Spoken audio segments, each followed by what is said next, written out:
All right. Good afternoon, everyone. This is a workshop scheduled and noticed to work on proposed regulations of the Nevada Board of Indigent Defense on the qualifications of death penalty lawyers.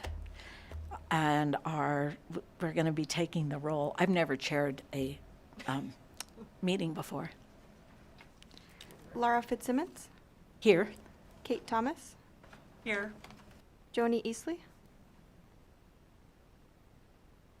Chris Giunciliani, Here. Jeff Wells. Can you hear me? We can now, Joni. It's Joni. Oh, good. Okay, thank you. I'm here. Jeff Wells, And Chris Giunciliani. I'm here. Susan Bush, Present. Angela Cook, Lorena Dellinger, Present. Joe Krim, Present. Allison Jaffe, Present. Harriet Cummings, Here. Jared Hickman, Present. and Justice William Maupin.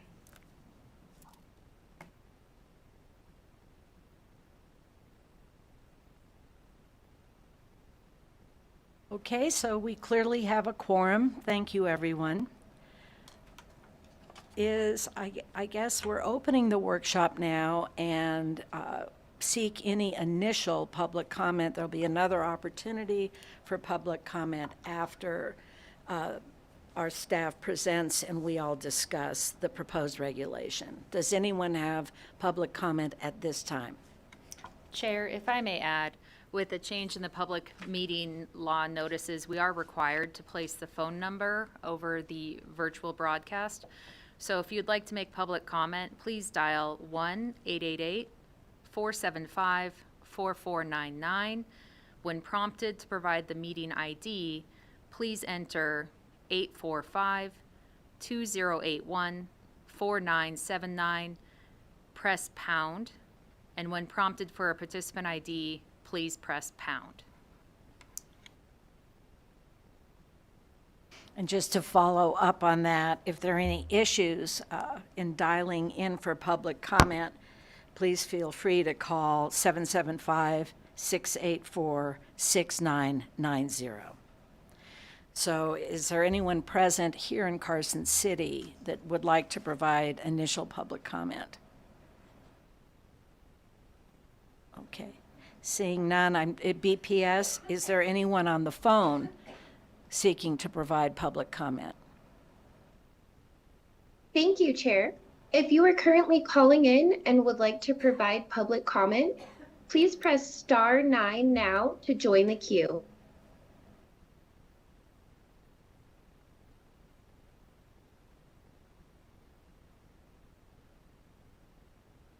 BPS, is there anyone on the phone? Hi, this is Jeff. I think I just got in. Oh, good, Jeff. You're coming in obviously as a board member and not to provide public comment. Is that correct? No, that's right. I'm sorry, but I just now got the phone system to join the meeting. Sorry. Great. Welcome, Jeff. Okay, back to public comment. Is there anyone on the phone in the queue that wants to provide public comment? Okay, thank you. Here, there. Yes. Ms. Foreman was on the line at one point. Franny was. Yes, I'm here. Do you want me to provide my comment during this period? Ms. Forsman, I think that probably, knowing you, it's substantive and it addresses the actual meat of what's going on. We have the DID staff here that they're going to make a full presentation of the proposed regulation and the justifications for it. There's going to be an opportunity for public comment following that. So it's up to you, but I would think you might want to wait until the presentation. I will do that. I will do that, Chair. All right. Well, let's get to it. We have in our agenda substantial proposed regulations to amend NAC 180 or to adopt NAC 180.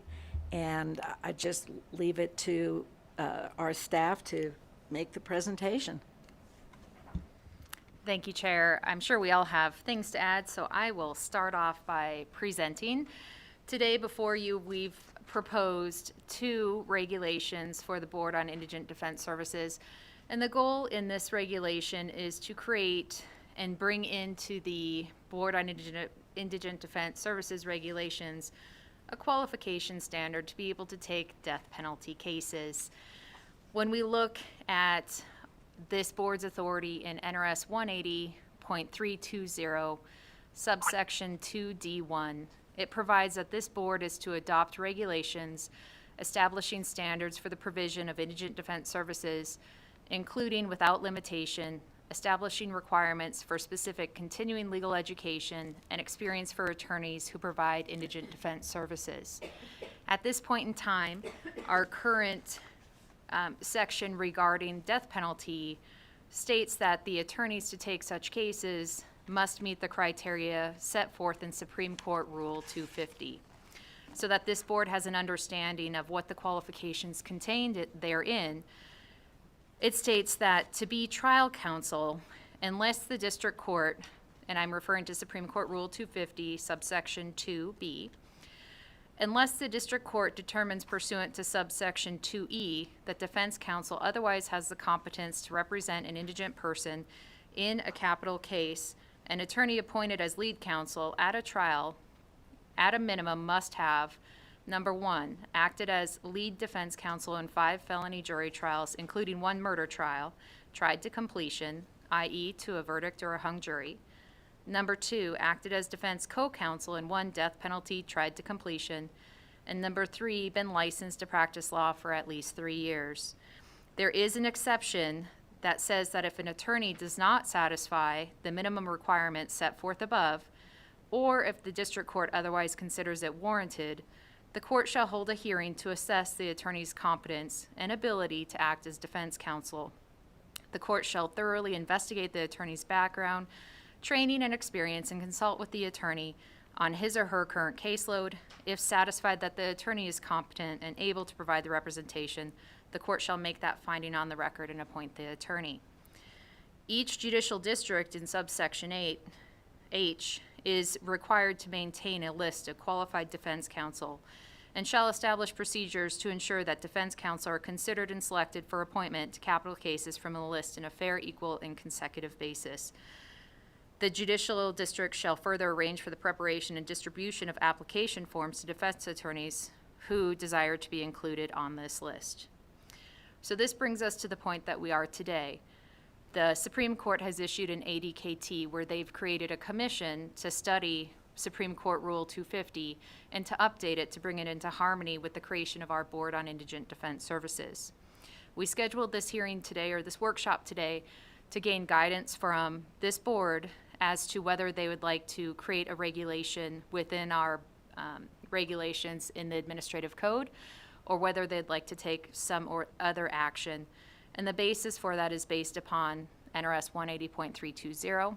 It's also based upon the Davis decision, where this board is agreeing to comply with the ABA 10 principles of public defense delivery system, which call for, in number 1, that the defense function, including the selection, funding, and payment of defense counsel, should be independent from the judiciary. We don't know what steps the commission is going to take, and Tom can talk about that. But again, we're just seeking some sort of guidance as to where this board would like us to go. The proposal that we've put together today sets forth requirements for lead trial counsel, which are quite similar to what's set forth in the current Supreme Court rule. It requires 5 felony trials, just like in the Supreme Court rule. It requires that you sit co-counsel in at least 1 death penalty trial, as is provided in the rule.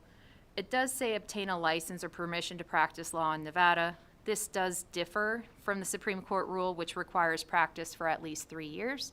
So we could add that language if it's appropriate. but it does add that we need to attend at least one comprehensive program in the defense of capital cases within the past 2 years. And the basis for this request is set forth in 80 KT 411, where it requires, or where it recommends, the Supreme Court initially recommended that the appointing authority should develop and publish qualification standards, which should include training requirements. So when we added this training requirement, we specifically were referring to 80 KT 411, Capital Standard 2.2. We do have an exception to the rule. Like I said, in Supreme Court Rule 250, there's currently an exception where the judge can hold a hearing and the judge can decide whether or not those qualifications are met. In our initial proposal, we are stating that as determined by the department, demonstrate experience and skills that are equivalent to those above requirements, have a significant record of quality representation, and have the ability to handle complex felony matters. We're open to any language of who should determine if there's an exception, if any, if that's something this board would like to do. We also set forth qualifications for a second chair that's not necessarily the first chair in a capital case. We require that they have that ability to take category E or B felony cases, that they have a license to practice law in Nevada, and they have at least one comprehensive program in the defense of capital cases within the past 2 years, or again, that they demonstrate that experience to the department or the appropriate authority to be able to be added to that list. The thinking behind this is in many of our rural counties, when you have a lead counsel that's appointed, we also need to appoint a second chair. And we want to make sure that when we're appointing second chair, it's going to be someone that is adding value to the case with their experience. And it's not necessarily a situation where the lead trial counsel has to sit lead on a 250 case and also train the attorney that was appointed. So we're trying to make sure that they have that experience to be able to take a murder case to sit on this. We also create qualifications for appellate counsel, which are not contained in the rule, right? So we've set forth that they should have at least acted in as counsel in at least one capital direct appeal or post-conviction appeal, that they obtain a license or permission to practice in Nevada, that they have that training program, or they demonstrate sufficient experience. And then we also have some requirements for a second chair in appellate cases. There was some feedback that we received that it shouldn't just be one attorney on a death penalty appellate case, that there should be two. And then finally, we take that opportunity to define that in order to maintain on this or remain on this roster, that every 2 years you have to seek specialized training that focus on the defense of death penalty cases. And we define what that comprehensive training would include. And we took this rule directly from the ABA. We are open to monitoring it. And I did receive feedback that maybe we should add a subsection that if we're going to adopt this, that allows the training on mitigation. So we're open to adding that language if this is the direction that the board would like to take. And then I'd turn it to Tom to talk about the Death Penalty Commission that was formed by the Supreme Court and any actions that were taken thus far. Thanks. Tom Qualls for the record. The committee just had its first meeting yesterday afternoon, so not that much has been moved forward. There have been all of the committee members, which include judges, public defenders, some prosecutors, and myself, were able to sort of weigh in on the aspects of Supreme Court Rule 250 that need updating. Supreme Court is aware that it's been some time since the rule's been revisited. There's been a lot of changes, including the creation of our department and other things and that the rule needs updating. So there's a number of different subject matters that will be addressed in this revision. It includes qualifications and what they should be and who should be in charge of those. And so there'll be a subcommittee on that. and on various other things. They're going to get rid of the checklist that is very lengthy that's at the end of it, and probably the idea is refer that to our department to create and hold that checklist. Anyway, so we sort of just, with broad strokes, talked about the issues that need to be changed, and then the members of the committee were assigned to subcommittees and also volunteered to other subcommittees. So that's where we are right now. These are sort of parallel paths that are going at the same time, almost by accident that happened, but maybe it's actually timely because we can just coordinate between the two. And I'm happy to answer any questions.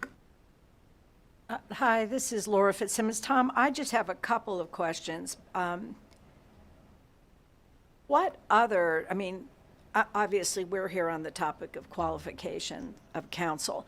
What other topics were just kind of broadly discussed yesterday about 250 and changes that need to be made? Just generally, if you recall. I don't know that off the top of my head I'll recall everything, but one of the things that brought this to my attention, and then we brought to the Supreme Court's attention, when I was trying to draft the capital aspects of the indigent defense plans for the rural counties, is that as the rule currently reads, if a first-degree murder case is filed, the charges are filed, and that case, which, as you know, almost any first-degree murder case could be a death penalty case, and the district attorney has not indicated that it won't be a death penalty case, then the rule requires that 250 qualified attorneys be assigned to that case. That, as further investigation revealed, does not happen anywhere in the state, including in Clark County. So obviously that needs to be modified. It's a serious consideration because you want death penalty qualified lawyers on the case as soon as possible, at least at the prelim stage, if it's going to go death penalty, and yet there simply aren't enough death penalty qualified lawyers in the state to make that possible. So it's literally impossible to comply with the rule as it reads. And also we want to be concerned about vertical representation, which is one of the goals of the department and of the Davis lawsuit. So one of the things that the committee will consider is how do we find the golden mean there, right? How do we find something that protects the defendants as early as possible, but is also possible to comply with?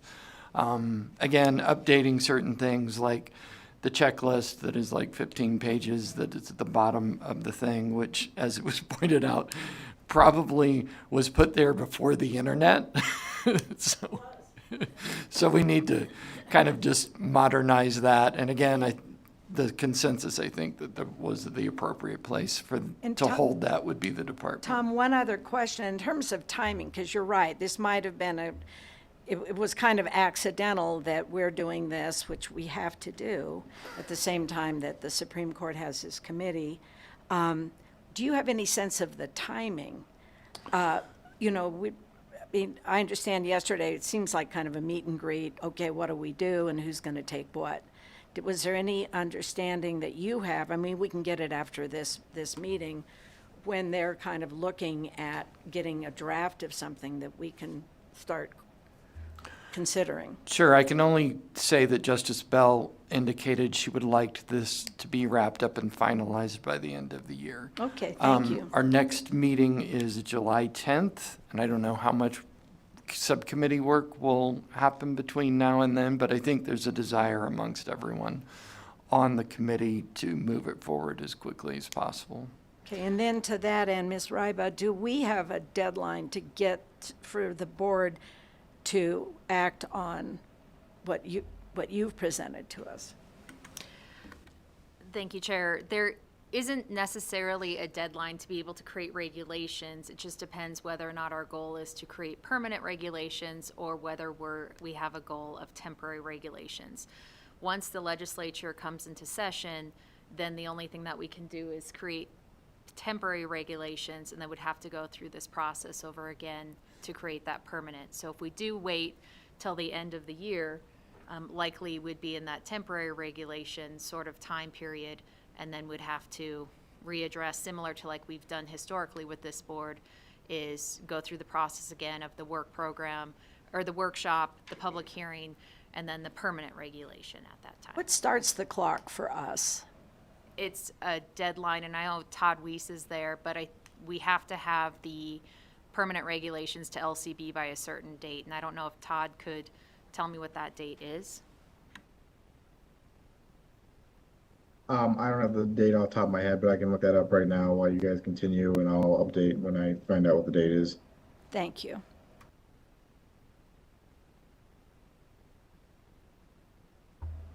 Nothing? Okay. So does anyone on the board have any questions about what we're doing, about what's been presented, about what has come to their mind as reviewing the proposed regulation? And Chair, if I could, can I add one thing before we go there? And I failed to comment on this, if I may, I'm so sorry. Part of the issue with this and the request that we're asking the board to look at this is this really came to light when and especially Tom has been working with some of the counties on developing death penalty plans. What happens if they have a death penalty case in their county or their district?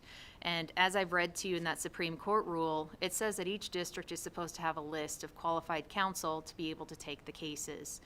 Tom reached out to most of those jurisdictions, and as you can guess, people didn't have lists of qualified counsel, or if they did, those individuals are retired, passed away, they're not really actively practicing at this point in time. So it really came to light that we need to start taking some action of what's appropriate for us, because with Chapter 7 and AB 480, the selection of counsel falls on the Department of Indigent Defense Services to select from a list of qualified counsel.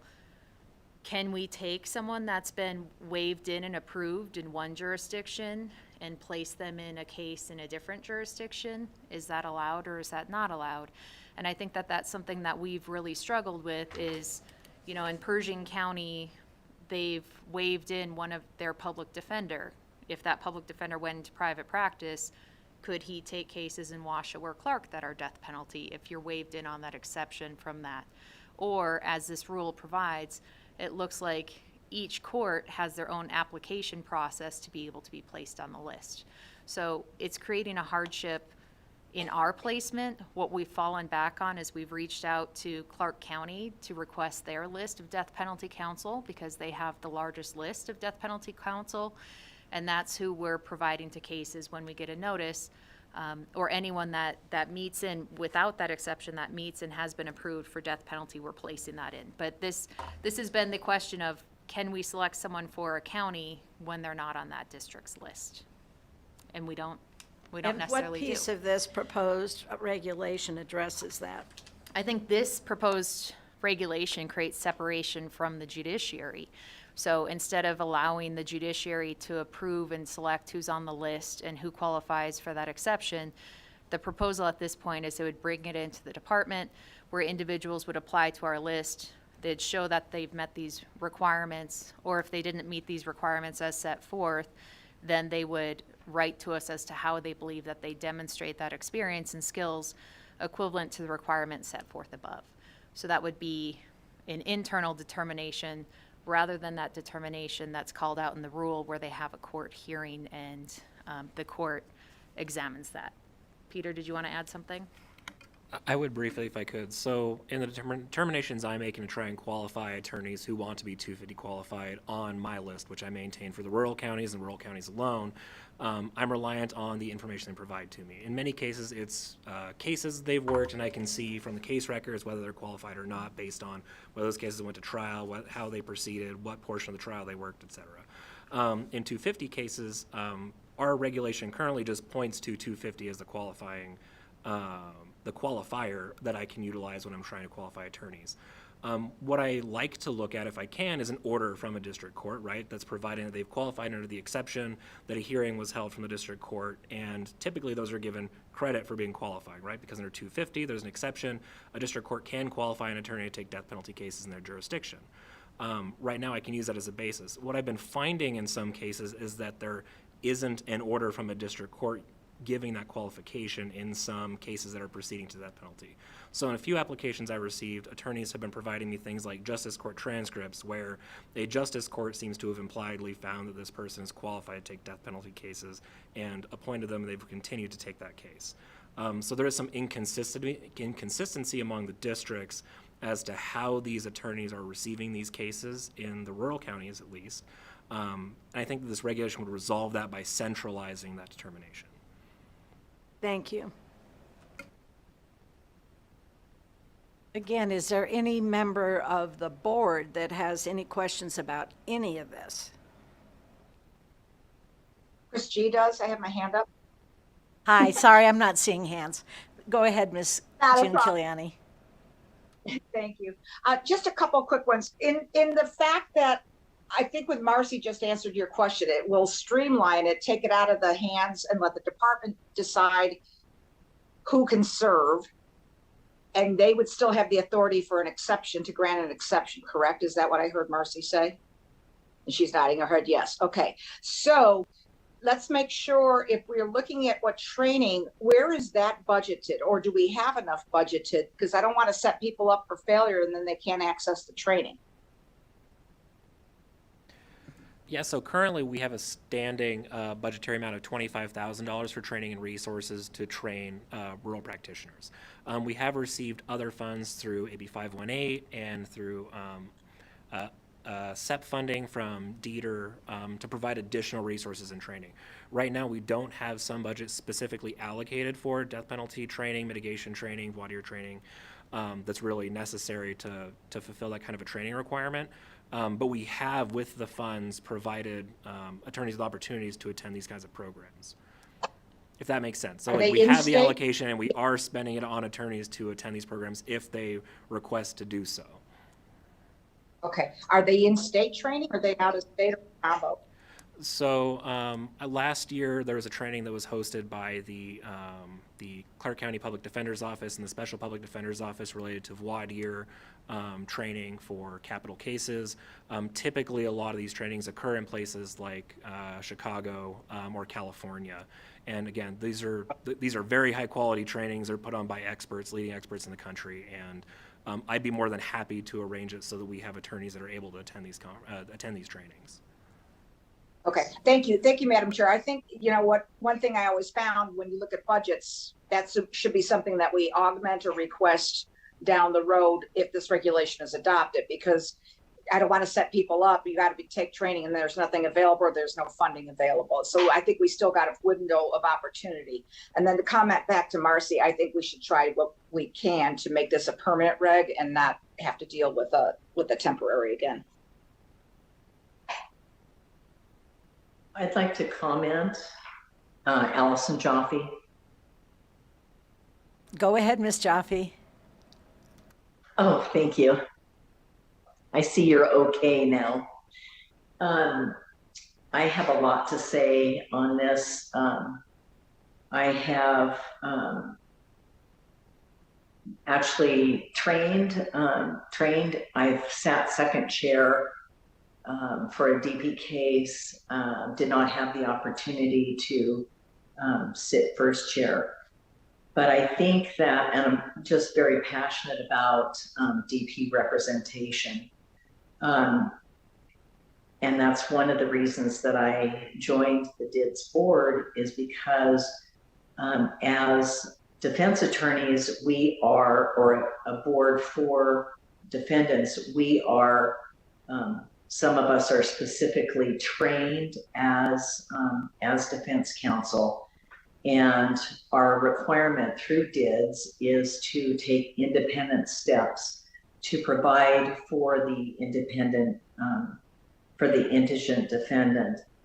And I would think if we take this on statewide, and we believe, and it is our job to act to find the specialists who can handle death penalty cases and begin to train them now, before they are called to do a death penalty case, we could have our own panel of people so that judges wouldn't have to scramble around and try to figure out who they wanted to appoint.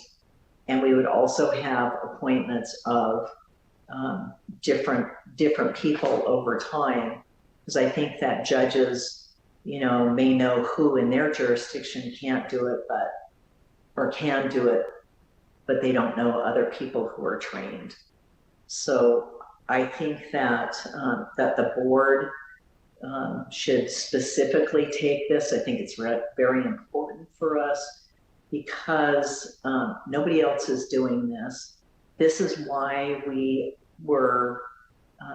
this is why Davis came about, is for these very tough cases to be handled by specialists.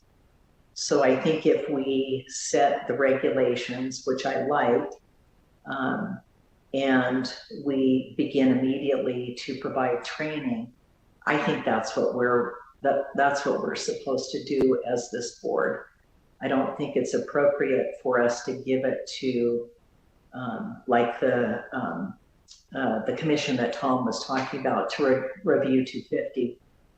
That's judges, prosecutors, and public defenders. There's no private lawyers there, and the audience is different. So judges are required to do justice for the community. Prosecutors have that, but they also are the advocate for the victims in the case. And so we stand alone as completely advocates for the indigent defendant or any defendants. And I think that we can do a really great job with this. And I'd certainly like to commit myself to work on it as soon as we have it set up. And I think we should work on it immediately. Thank you, Chair. Thank you, Ms. Jaffe. Is there anyone else on the board that would like to comment on any aspect of the proposed regulations at this time?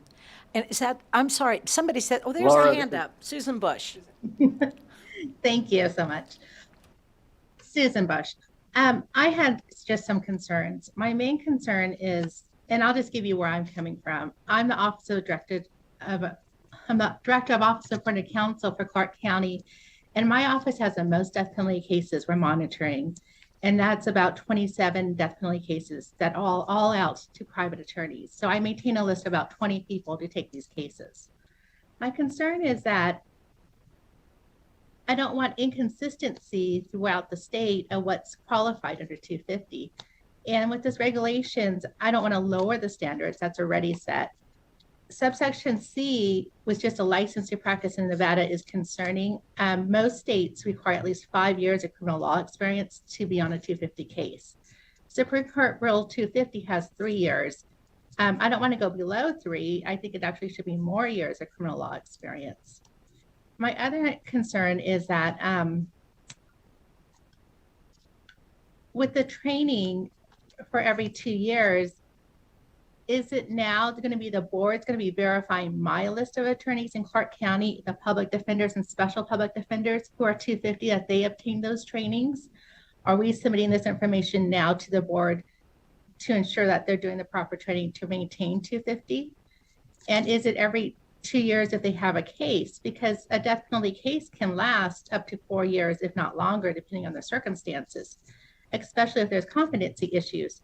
So now, if someone doesn't attend a second death penalty training within 2 years, are they taken off the case? Are they just no longer allowed on the list? And who's maintaining that? I know Chris Giuliani asked about training. The training is for my individuals. They pay for on their own, out of their own budget.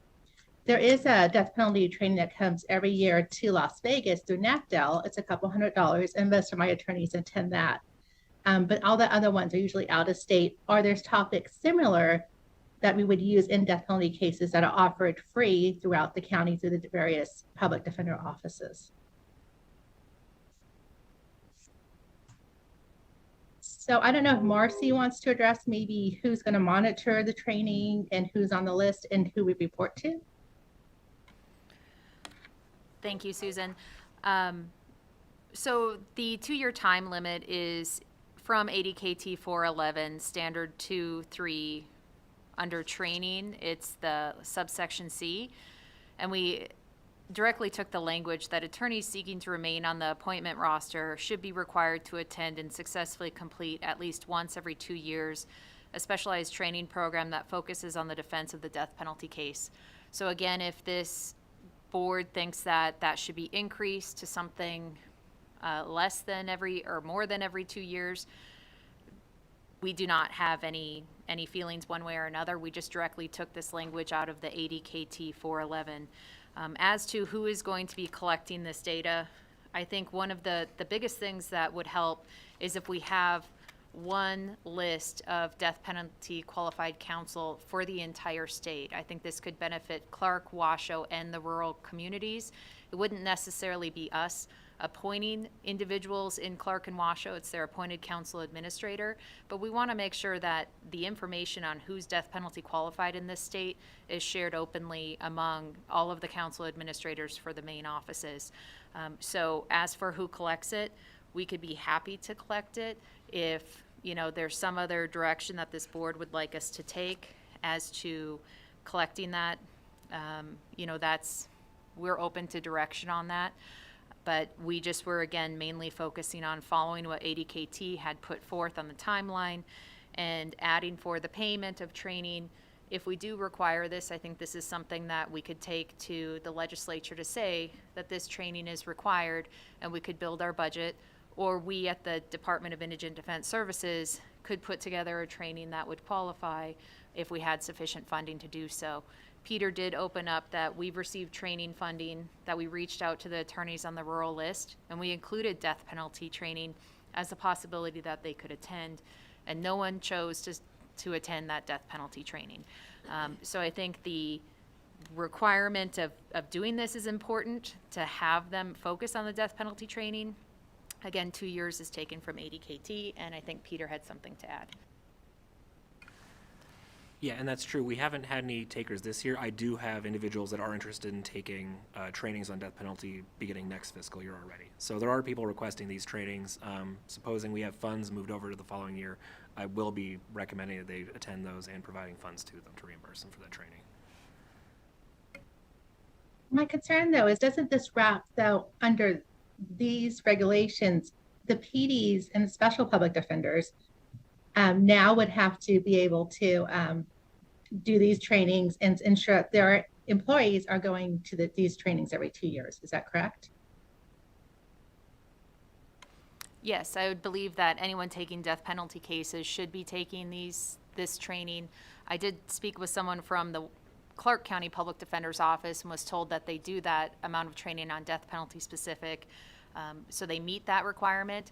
And they were actually wondering whether there should be an amount of CLE that's required rather than just an open, it's a training of your choice that's death penalty. Should this board be saying you need 10 CLE credits or you need 5 CLE credits? I don't know if we need to go that far in saying how many credits are needed. But again, would leave that to the recommendation from the board as to what's appropriate.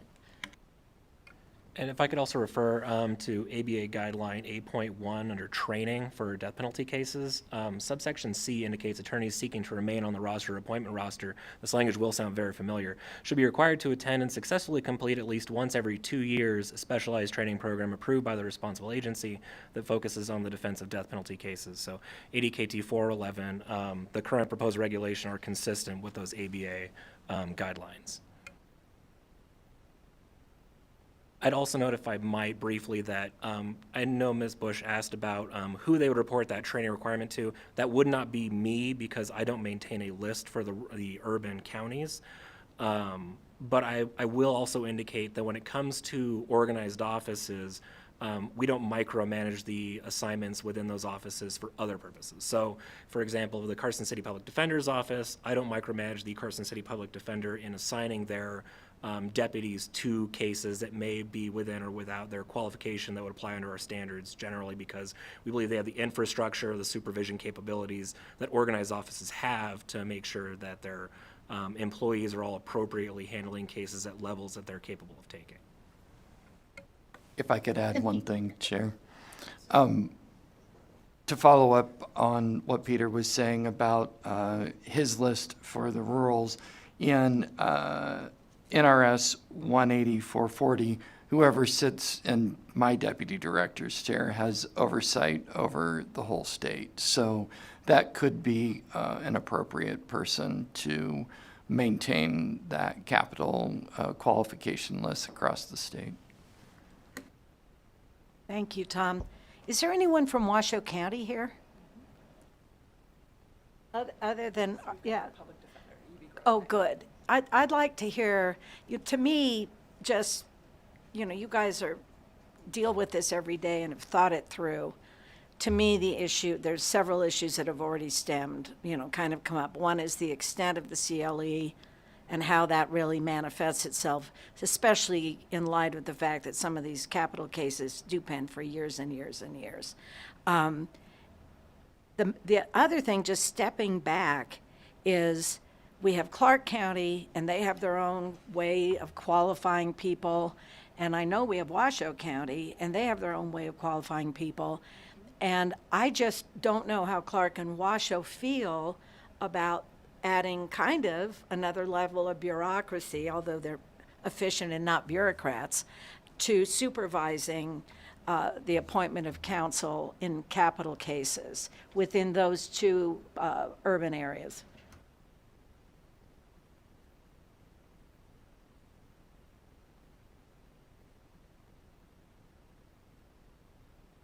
Welcome.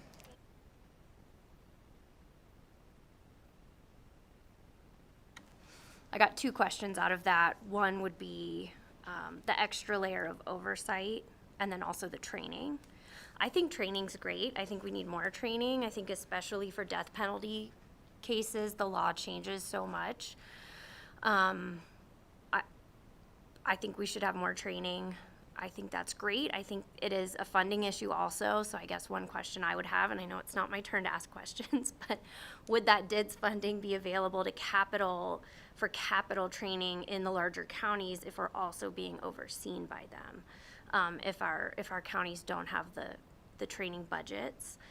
As far as oversight, I think that having some minimum standards in general are not a bad idea.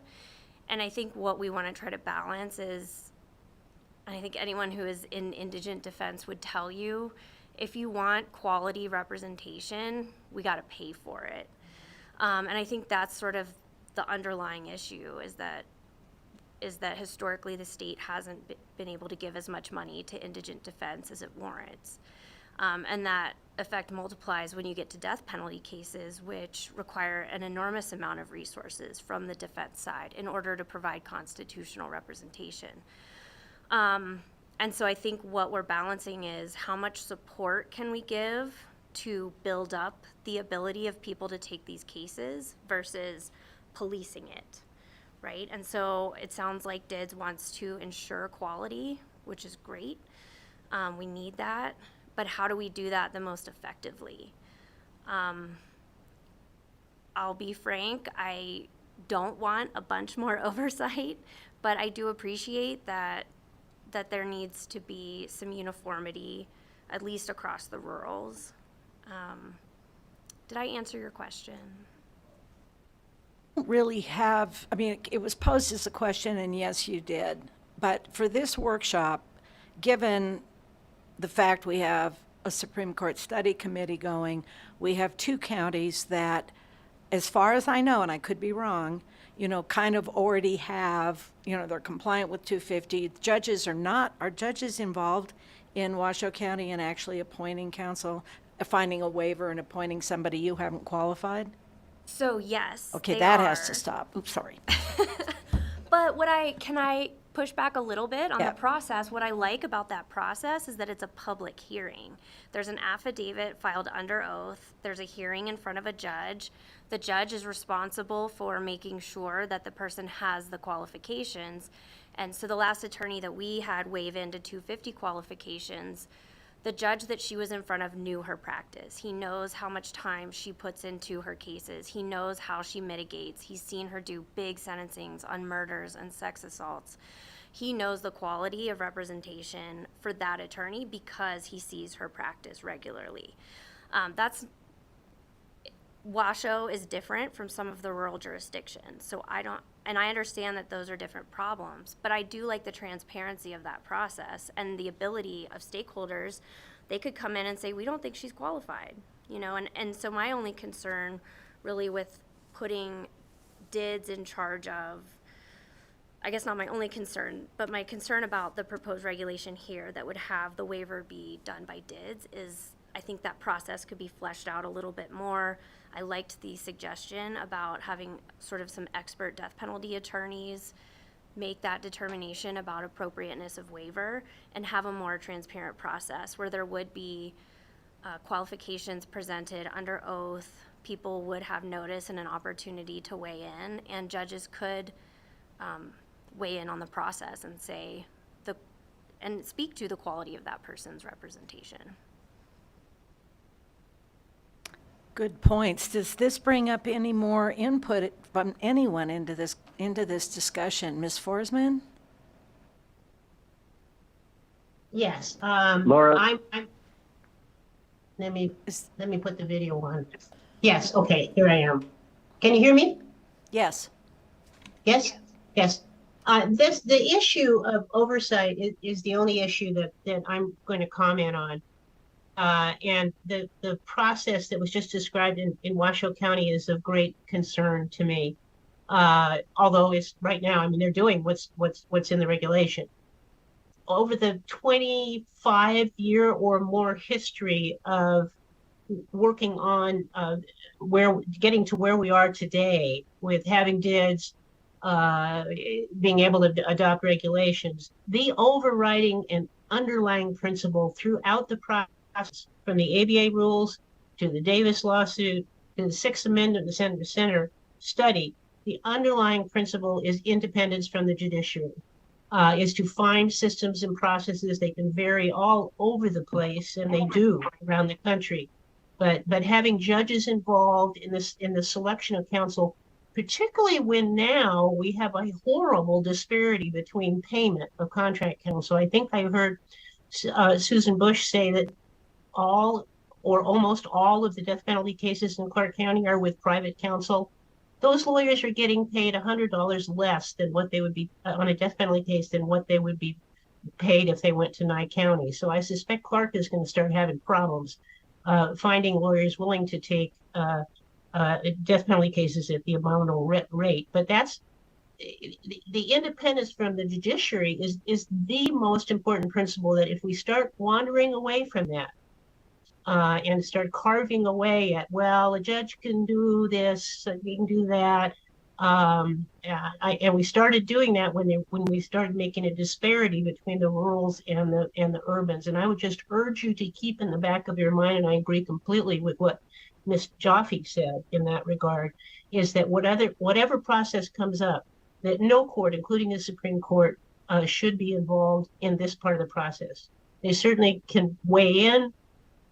They can sit on a committee, maybe. I'm not so comfortable with that, but it certainly is that no individual judge or court, I think, should be involved in maintaining or having any oversight over the selection or appointment of death penalty counsel.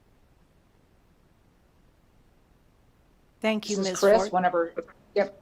Somebody, is that Ms. Gianciliani? Can I comment? Who's that? That's Chris. It's Scott Coffey from Clark County. Let him go on, then I'll comment. Good afternoon, everybody, and I want to congratulate DIDS on undertaking this, and I agree with Franny that judges need to be out of the selection of counsel process. By way of background, I am the chief of the homicide team. I've done death penalty defense for 25 years. probably 90% of death penalty cases in the state come across my desk at one point or another, reviewing for conflicts and whatnot. So I'm familiar with the system.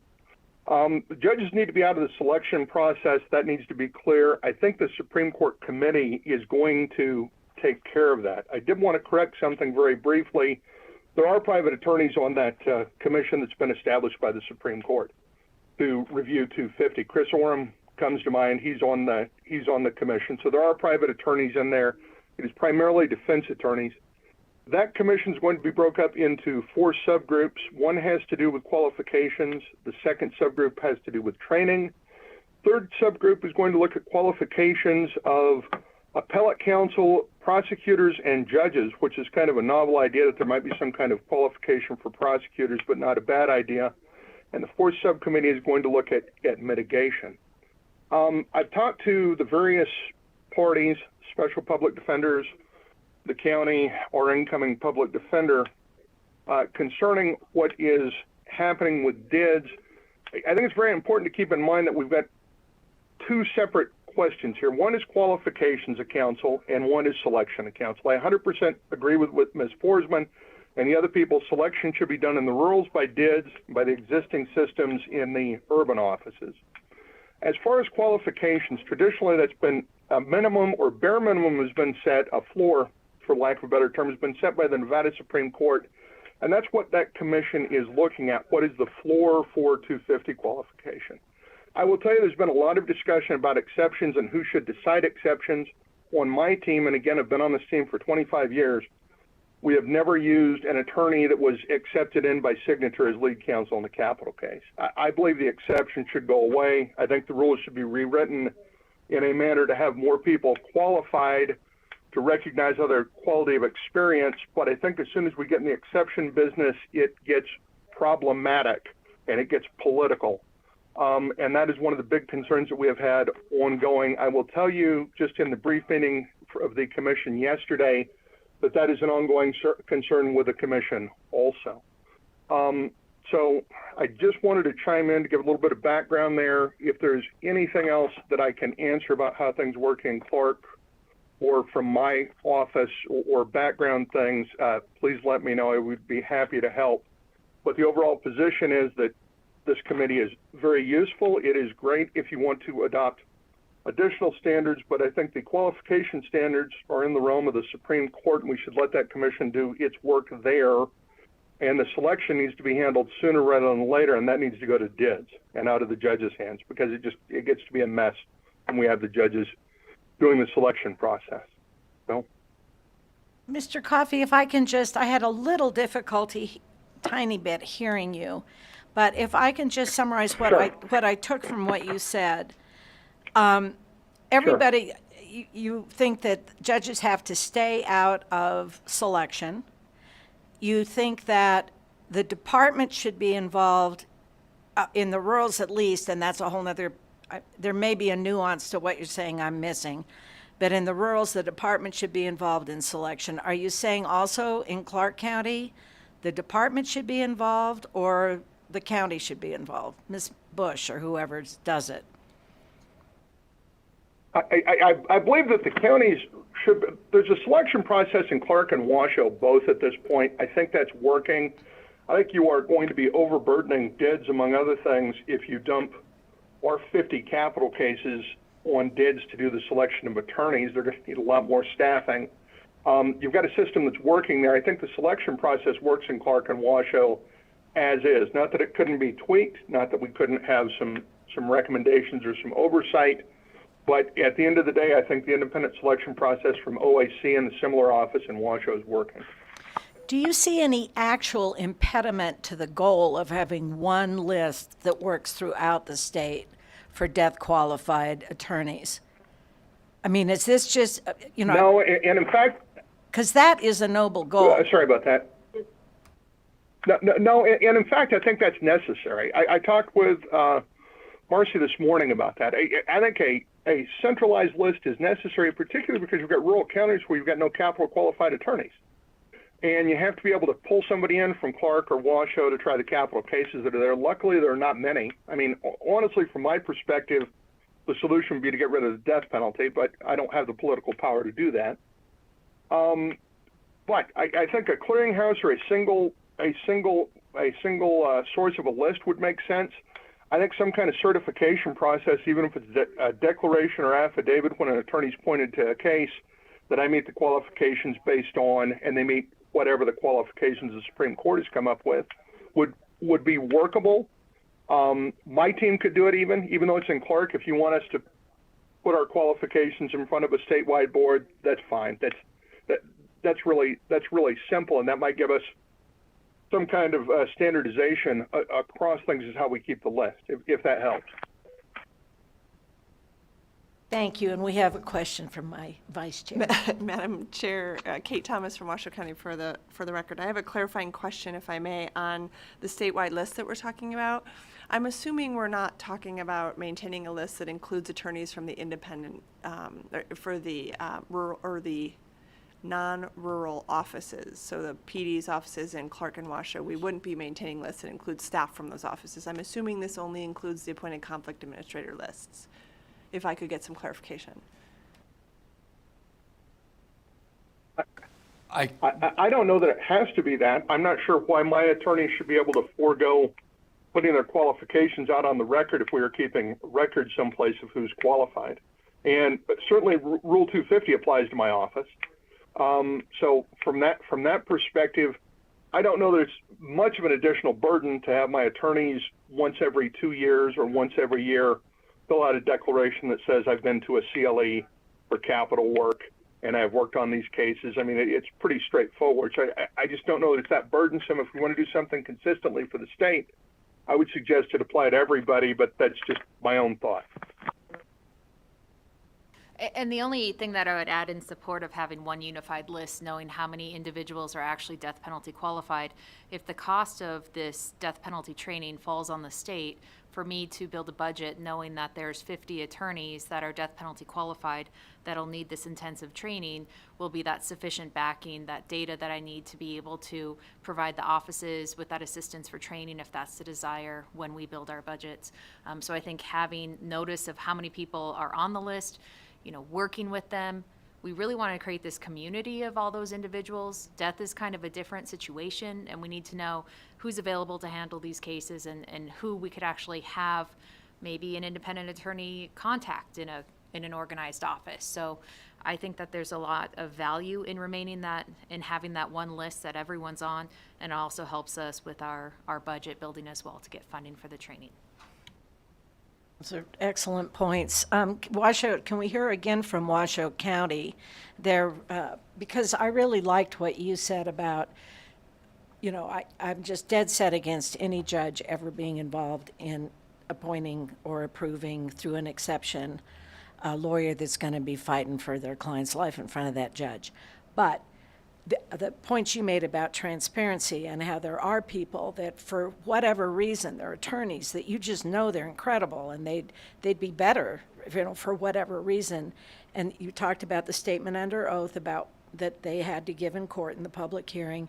I'm kind of wondering how we could put that into something that DIDS was involved with, but I don't want to put anybody on the spot here. I'm not sure anybody at DIDS is death qualified. I'm appellate death penalty qualified, right, but not trial. Right, and but you talked about that, the fact that there are other, or somebody has, the fact that there are other, this community Marcy was talking about of dedicated, qualified death penalty lawyers, if they could be maybe part of the calculus that DIDS makes into whether or not, if we decide to have exceptions, and that's a whole nother thing, but if there is, how other people can weigh in on that. Because there are people that just come out of wherever and they're going to do an incredible job, but maybe they don't have, all the prerequisites under these proposed regs. I wanted to add to my previous answer also that Marcy is death penalty qualified as well at the trial level. So if I could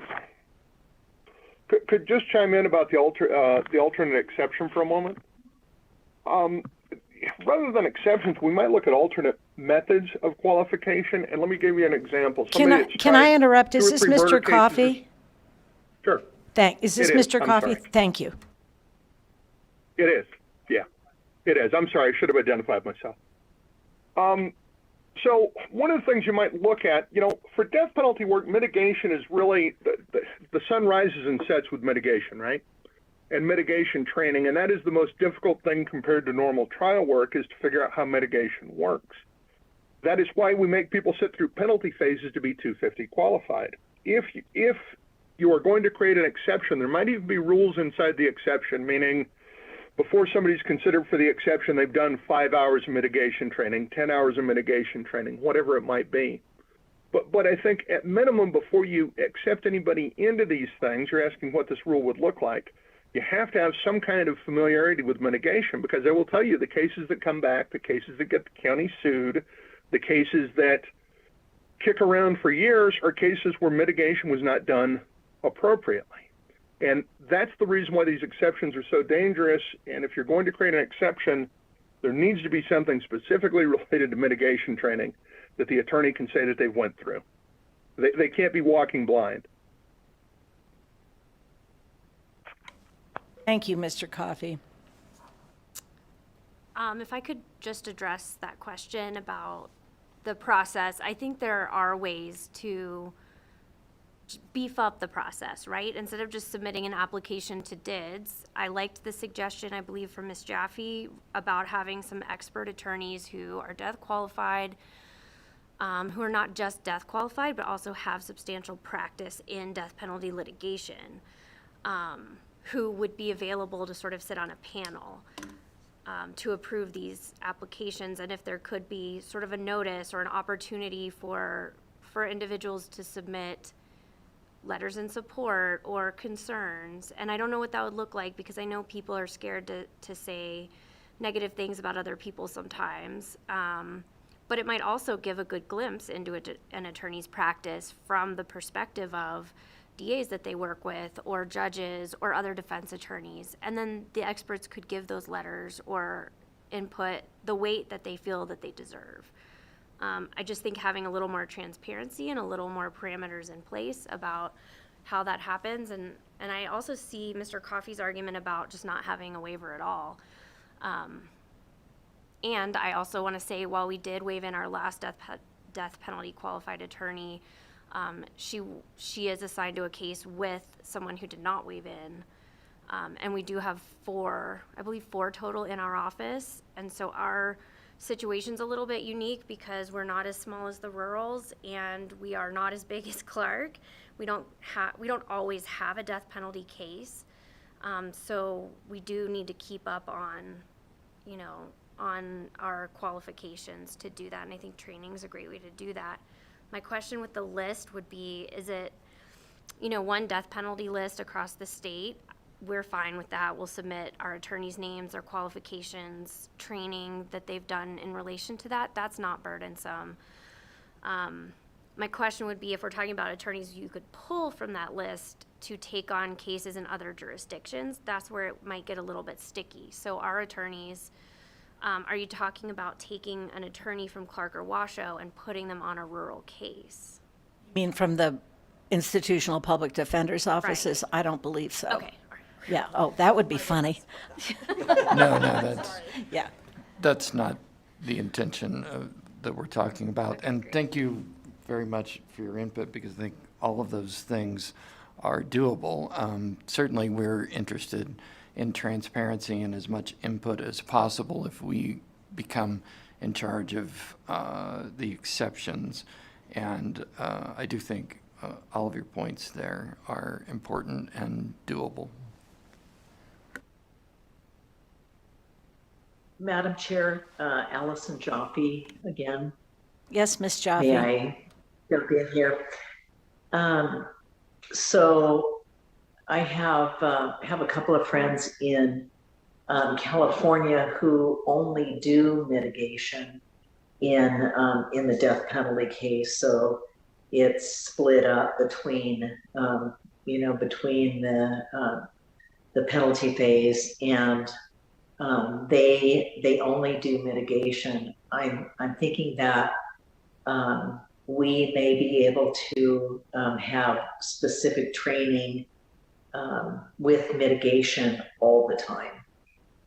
Because as is said by, like Mr. Coffey was saying, this is so important, and really the most of the cases come back because of mitigation.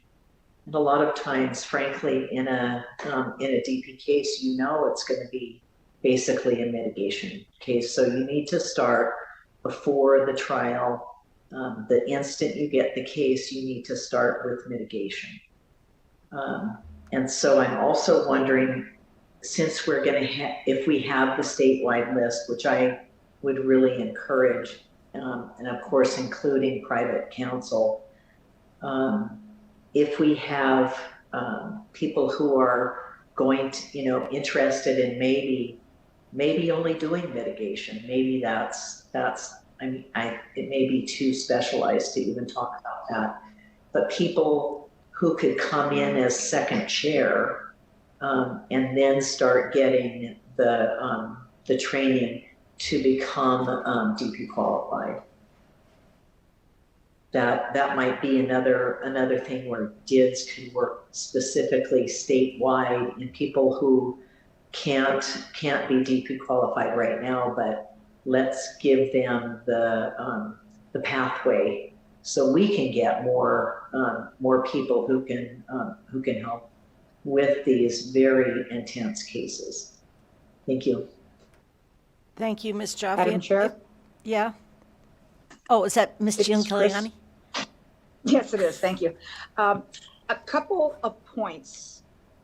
First, can somebody explain why the Supreme Court put together a committee, and are they now taking over something we're supposed to be doing, or augmenting it, or what's going on? Tom Qualls, for the record, I'm happy. Mr. Coffey, would you like to address that? I was going to say either one of us, Tom. But Supreme Court Rule 250 was adopted 25, 30 years ago, I think under the Funding Commission.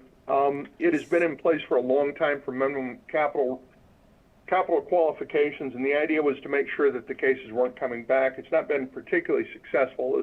Those cases still come back, but nobody's looked at anything in 20 plus years. And what Justice Bell had suggested is that we re-examine 250 and update it, given the concerns about the rurals, given the fact that we have DIDs in place now and we don't need the judges in the appointment process. So these are just kind of minimum standards that have always existed, not always, 30 years, as long as I've been here. They've existed by the Supreme Court, the minimum qualification standards, and it's just a re-examination of that, in part to also help, I think, DIDS with the function of selecting appropriate attorneys and making clear that rural judges are not to be in the selection process, right? We're trying to take the judiciary out of the selection. So I think it was created in recognition of all those problems and the fact that we've hopefully learned a lot in the last 30 years. And if I could just add to that, Chair, real quick. Chris, we can't hear you. I got muted. No problem. Go ahead. I just undid it. Go ahead. I'll wait. Okay.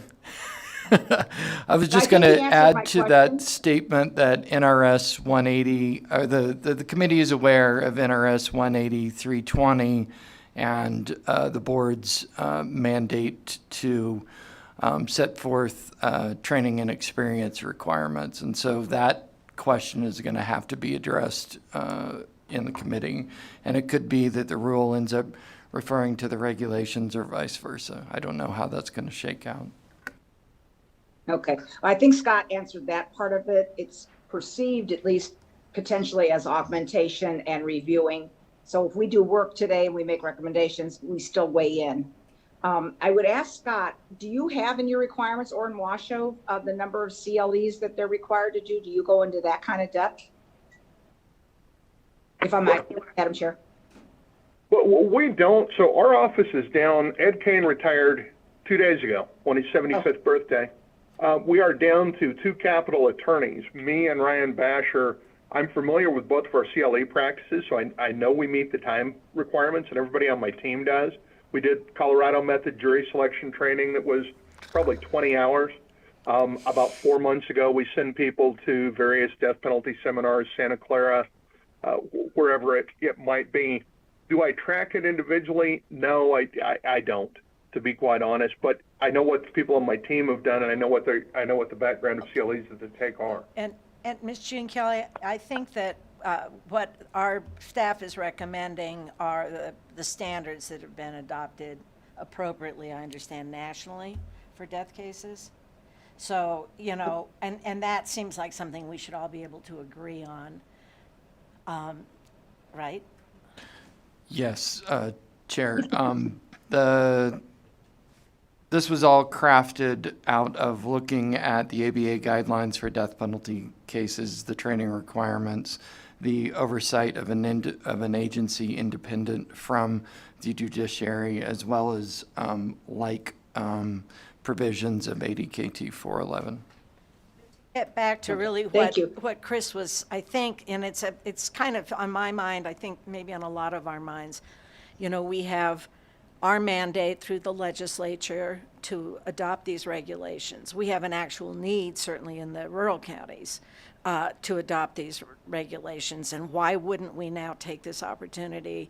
Doesn't sound like there's any objection to have a statewide, you know, list of qualified attorneys, all qualified under the same standards. One issue that obviously we're not voting today, but to discuss, and we want everybody's input on, is can people waive in? Is that a good idea? Is it needed? Whether or not it's a good idea.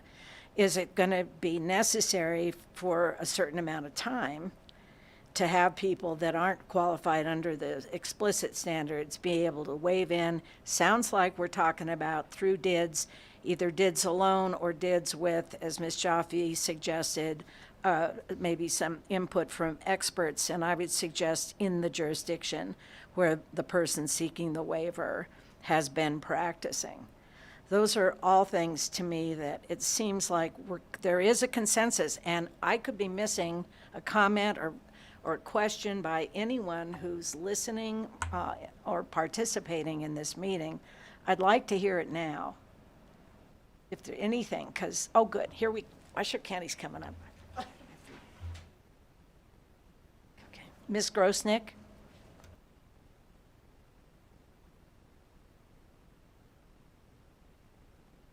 Thanks. Are you asking just about the issue of a state list or Asking kind of about anything that we've just been brainstorming here about this proposed regulation, which our staff has worked long and hard on. And Okay, I just want to echo what Ms. Bush said about having concerns about reducing the qualifications for death penalty counsel. It does seem to be a statewide or state by state trend that 5 years is the minimum general qualification. And these regulations don't have a minimum that I can see, which is curious because the other DIDS regulations talk about needing 3 years of criminal practice to take on a high B felony or a non-death Cat A.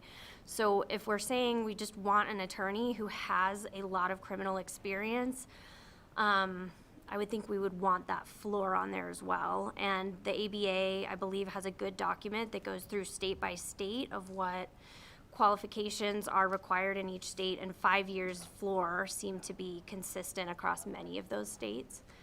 So that was a can I just stop you and have Ms. Ryba address that, because that makes sense to me, and then if you have more points, we'll go back and forth. We have no objection to adding any sort of time that is needed.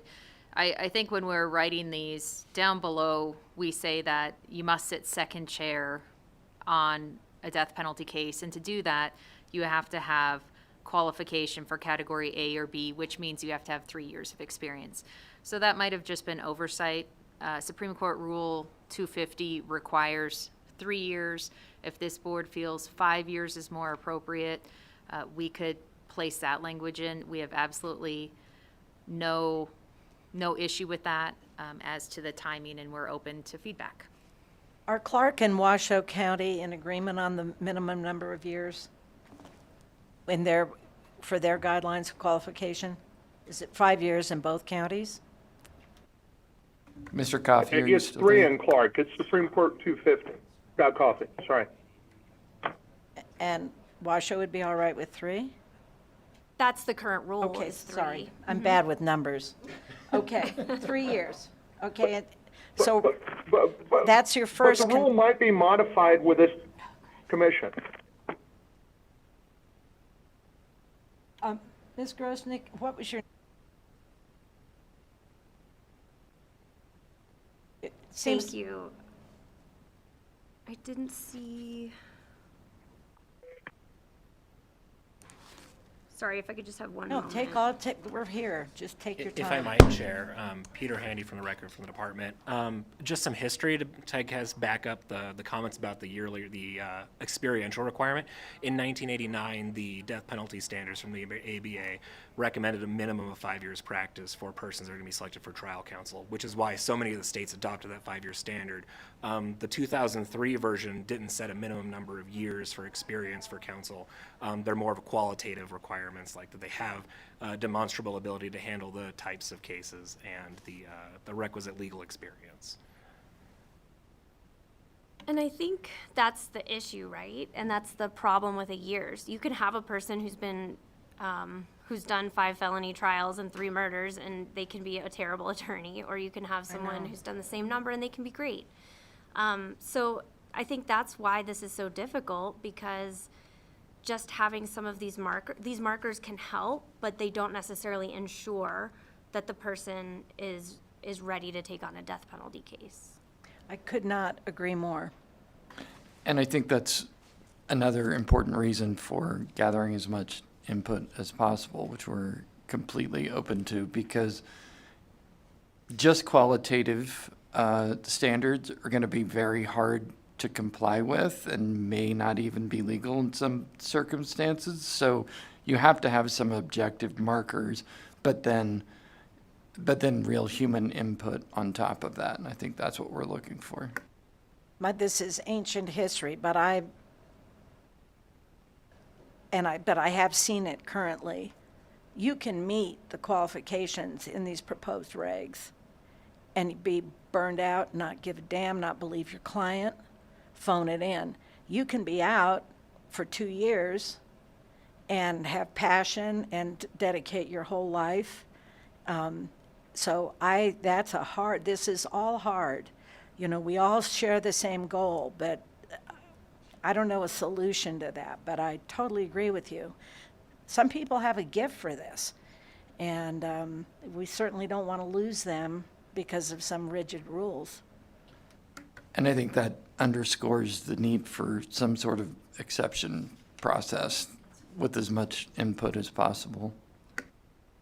And I think one of the strengths, of having a minimum number of years is some of the newer attorneys don't know what they don't know. And so looking back, one of our death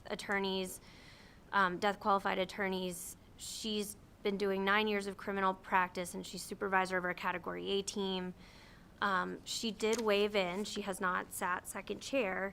And in talking about could you have done a death penalty case after 3 years of criminal practice in a public defender's office after 5 years, and she just felt that she wouldn't have been emotionally ready to do that even after 3 or 5 years. Like, it took a long time for her to feel like she was competent to handle a person's life on the line. And so I think there is something to be said for a minimum number of years, so you've seen enough to know what you're really stepping into, because death is different, and it does take a different level of practice and ability and commitment. And just to amplify on that, there have been statements made today, and it's not directly addressed either in this rule. It may be, based on what Mr. Tom and Mr. Coffey said, something that's being addressed by the Supreme Court Committee, mitigation. Because as I'm sitting here looking back on when I was out 1 year, I mean, the reason mitigation was not only, there was a lawyer from the beginning. This was a practice in 1981 in Carson City. Death cases came out of the prison like clockwork. And there was a lawyer for guilt and there was a lawyer for mitigation from the beginning. And if you do your mitigation work, a lot of times you can talk the prosecutor into dropping the death penalty. I mean, it's just cost effective. So whoever's doing this, and it's a different skill, in my opinion. You can capture with this rule, but I certainly hope whoever's looking at this is recognizing that, sorry, gassing on and on. But what else? Anybody, I see the state public defender here. Anybody? Okay. Laura? Oops. Yes? Laura, this is Jeff. Hey, Jeff. Hi. I've appreciated all these comments. I would have echoed some of the comments that Ms. Bush made earlier, but I think one of her questions was not really answered. The statement that you have to have the education every 2 years is to remain on the appointment list. What about the attorney who just barely made the 2 years, got appointed, and then the case doesn't show up for 4 years and has no training in between?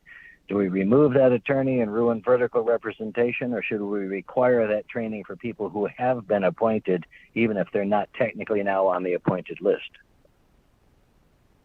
Good question. Marcy's thoughtfully nodding her head, Jeff. Here we go. I would argue that even while you're in a death penalty case, you can benefit from taking classes or courses while you have an open case. These do take several years to complete, but I believe that attorneys or practitioners would have a sufficient amount of time to be able to take a training in the middle of that case and set their trial or their schedule accordingly.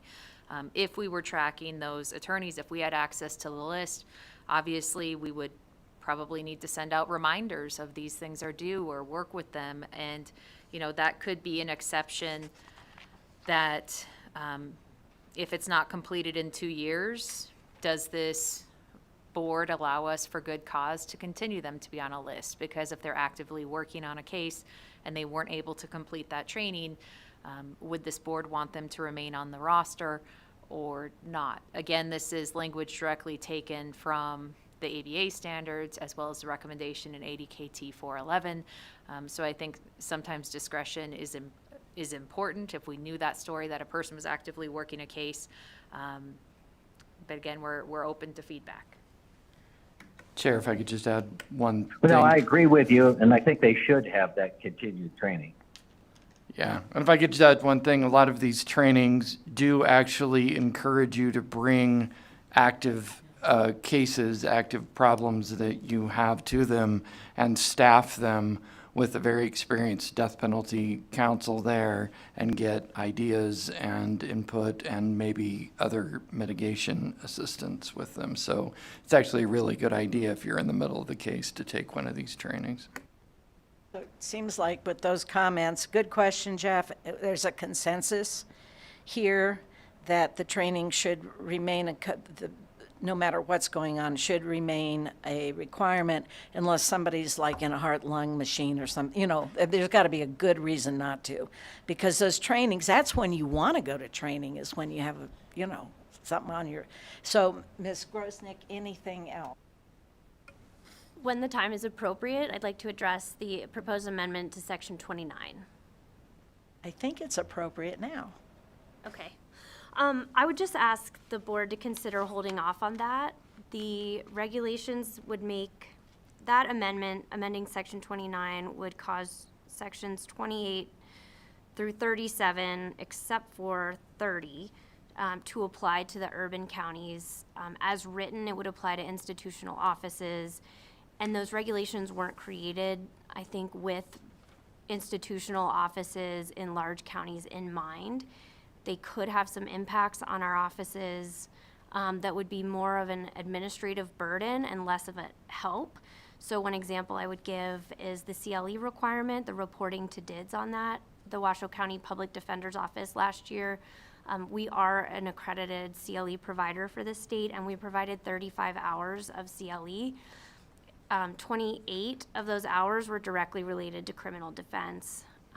The rest were and ethics were an additional 5, and then 2 were related to substances and mental health. And so reporting on 43 attorneys, CLE compliance, and to DIDS, it's just an extra requirement that I'm not sure furthers any goals. Any comment on that, Marcy? Regarding Section 37, we don't have any objection to removing the urban counties from that requirement. I think that was an oversight that we required their CLE to come to us, so we don't have any sort of objection to that. The only point that I would make is that initially the rule said that these qualifications only applied to counties with a population of less than 100,000. And our main goal is to ensure that we have one standard for death penalty qualifications. We don't want this board to adopt one standard for death penalty and then have the urbans have something else. So we have, like Susan Bush said, we have all these different qualifications across the state, which kind of creates more of an issue. So we're really looking at uniformity. Currently, with the qualifications that are contained in the sections 28 through 36, all of these qualification requirements are actually less than what we see already in place in the urban plans. And my understanding is at this point in time, organized offices in the rurals or in the urban areas do not have to apply to their list that is held by the council administrator, so they don't actually have to show their qualifications in the urban areas. It's just at the discretion of the head of the office as to how they're assigned. So we basically are setting a floor in place as to here's the low end of qualifications to be able to take a case. We don't want to have that authority of our urban counties to allow people to practice on that appointed list that don't meet that. Does that make sense? I think it would if my brain was working better. This is, but we agree, I think from today, there's a consensus that there should be one state list, right? And this isn't for the organized public defender offices in the urban counties, or is it? It is, okay, for everything. So we got one list, and Marcy can pull from the, council that are available to be appointed to go into the rurals, and not obviously a Washoe County public defender who's death qualified to go to PH and try a case. We're gonna have one list. And it's gonna be based on qualifications that Marcy has just articulated. She views these regulations as maybe a floor, I don't like that, but something, and then possibly Washoe County and Clark County have even more stringent qualifications. Is that what you said? If I could just clarify, so the qualifications for death penalty, which will be contained in section 34, we would like one statewide list for death penalty. The qualifications for all other cases, the lists are maintained in the urban areas by their council administrator. So Susan Bush and Patrick McGinnis in Washoe County. Peter Handy keeps the list in the rural area. So these are the qualifications for our rural list. Our urban counties have created their own qualifications to be added to the urban list as they're created within their plan for the provision of indigent defense services, and their qualifications to be on their lists are actually more stringent than the qualifications that we have here. So when we Marcy, are we talking? Non-capital. Oh, okay, that makes sense, Non-capital. but I So don't know why we're misdemeanor talking through about it. Right, non-capital. but can we talk about capital, because that's where you lost me. She's referring to section 29, which our goal with saying that these regulations, initially it said that they only apply to counties with a population of less than 100,000. So our goal by modifying this was so that section 34 also applied in urban areas. In other words, that the capital requirements, the capital standards are uniform throughout the state. The non-capital are, as Marcy stated earlier, that urbans can have. I get that, but now, thank you. But we're accepting that reporting of CLE, they're still going to have to report capital CLE to you guys. But it's the non-capital CLE that they don't want to have to report. So that's why I'm getting, Well, if I may. Yes. It just might be a little bit broad right now for what Right. we're doing to death cases. So Section 29 says, it used to say that 28 through 37 only applied to the rurals. Under the change, it would say they all apply to everyone. Well, okay, only Section 30 applies to the rurals under this. So the goal was to have 34 apply to the urban counties, but it goes beyond that by also applying Sections 28 to 29 and 31 to 37. So my suggestion or request would be to narrow that down and just deal with the death now. And when DIDS takes on standard practices or qualifications for the entire state, if they could take into account the differences between an institutional office or a larger county that has more stringent standards. Because I think when 28, 29, and 31 through 37 were originally enacted, they were targeted towards the rurals, and so there could be I gave the CLE requirement as an example, but I do have other concerns. I agree with you, and having served on all the committees that gave rise to all this, I can tell you the focus was on the rural counties. And that's a lot of the reason that Clark County and Washoe County didn't step in with the kinds of concerns that now you need an opportunity to articulate. Is there any problem with just taking that whole thing off the table now and just focusing on the death cases? No, we could modify it to maintain the language of provisions of section 28 to 37, or actually we could say 28 to 33 and 35 to 37 of this regulation apply only to populations or counties of population of less than 100,000. So then it would call out section 34 by not including it as having applied to our urban counties as well as rurals. Everybody comfortable with that? We're not voting, but just to make sure everybody's been heard and we're considering all voices. Okay. Is there anything else? Anybody else think of anything they want to say? I see our state public defender coming up. Ms. Cafferata? For the record, I'm Patty Cafferata, Nevada State Public Defender, and I really did not come to testify, but, and I'm not death penalty qualified either, so my opinion is my opinion.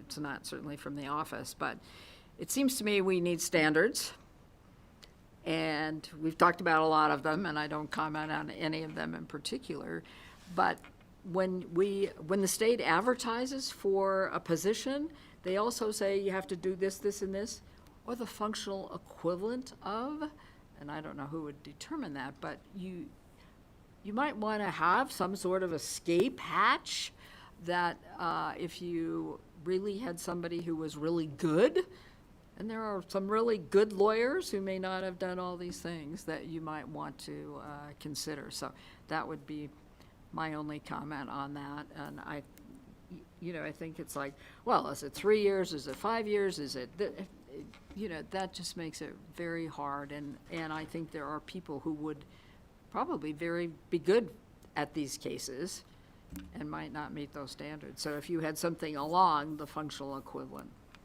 And in light of the conversation we've had, you're saying that escape hatch, as you say, or the waiver or whatever, if however DIDS figures out that they're going to be the people to make that determination, that's kind of what you're talking about, if there's some gift. I agree with even that, you don't want the judges picking the lawyers. Thank you. Anybody disagree? I won't say that to the judge, but I think that, and I believe that's in the Davis opinion, that the judge is not to be picking. So I certainly, and I can understand It why is in the opinion. Pardon me? Oh, I'm sorry. I was thinking out loud and I thought I was muted. But I said Joni, it is in the opinion. Joni, I love hearing your voice. Did you have something you'd like to share with the class?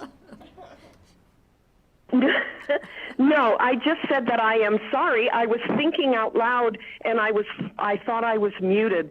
Patty said she thought that might have been in the Davis opinion or the Davis ruling, and it was that the judges should not be involved in selecting the attorneys. Yep. Hi, Joni. Good to talk. All right, I'm done. Thank you. Hi, Patty.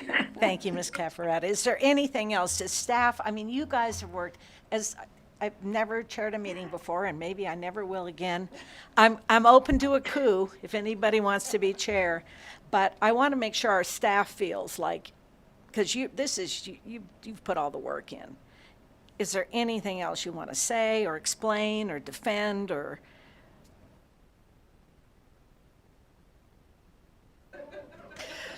No, I think we're just very grateful to have this discussion and to receive some guidance of where you would like us to go. You know, what I've heard from this discussion is the changes that we'd like to make in Section 29 are to just modify the language that the provisions of Sections 28 to 33 and 35 to 37 of this regulation applies only to indigent defense services in counties whose population is less than 100,000. And then in Section 34, we are going to delete the must meet the criteria set forth in the Supreme Court Rule 250. And then we have the qualifications that we've set forth. We've received feedback that we'd like to have a clear 3-year qualification to practice in Nevada. If that's the guidance, we'll add that. And then likely in subsection 3, that same 3-year qualification. So where we're missing how many years of qualification, we'll add that 3 years. And then for the comprehensive training, we'll specifically call out mitigation training because we've heard that is very important. So we want to specifically call that we're encouraging training on that. And those are the feedback that I've received. We do have the discussion of the exception where we say as determined by the department. I have heard feedback that maybe would like a committee created by the department made up of leadership from different counties or from that county. So I don't know if there's any guidance on what language you'd like to see there. If this board would like us to take those changes, the next step would be to submit these to the Legislative Counsel Bureau, and they'll be able to review them and provide them back to us after they've reviewed them and said if they're appropriate or not. That generally takes several weeks to several months to be able to get back. And once we get it back, we could hold our public hearing where we could, again, have this conversation, make sure that the language is correct, and take whatever steps we feel are appropriate. So that's where I'm at with the guidance of whether there's specific language we want as to who can determine that exception, or if we want to completely delete the exception to these requirements is the only question that I have from the department. Well, to that end, I've said we're not voting on anything today, and we're not, but I personally feel comfortable, this is just my feeling, that Marcy and Peter and Tom understand what our, and it sounds to me like it's a consensus on all these issues, kind of what we're concerned about, what we'd like to have changed, and I don't want to delay submitting this to LCB because they're swamped and we want to get this going before the end of the year because we want them final. I think there's a consensus on that too. I personally do not, I feel like we need to keep open, respectful, because communication back and forth between this board, our staff, and the Supreme Court Study Committee. It's my understanding that's what's been going on, and it'll continue to be going on. So I don't know, because our legal counsel isn't here, if you guys do just kind of change the things that you just itemized and just send them out to us. Is it all right if we just ask any board member, I mean, if anybody objects and that's not what I agreed to, but I think everybody's going to be fine with what you do, and then you can submit it to LCB. Does that work legally? And Todd is here. He's our legal counsel. Where is he? He's virtual. Good. I'm on Zoom, Madam Chair. So, Madam Chair, so the way this will probably work from here is Marcy and her team will make the changes to the proposed regs as has been discussed today, and then they will present that to the full board at the next meeting. It will be an agenda item. And at that point, the full board will vote on approving the regs as they are drafted and proposed at that meeting. Thank you. So that'll be at our June meeting, which will be in Carson City, correct? That's our next meeting. Yes, that's our next meeting, board. I just want to clarify with Todd, would I send these to LCB prior to presenting them at the June meeting? Marcy, they can't really be submitted to LCB without a full vote of the board. That's action that has to be authorized by the full board. It can't be authorized here at a workshop. So once the full board votes on agreeing to the proposed language, that vote will also include a direction to submit to LCB for their review and approval. Thank you. And then this is another opportunity, and the final one for today's workshop, for public comment. And in addition, I want to make sure, BPS, is there anyone on the phone? Is there anyone else before we close out this workshop that wishes to be heard? If you would like to provide public comment, please press *9 now to join the queue.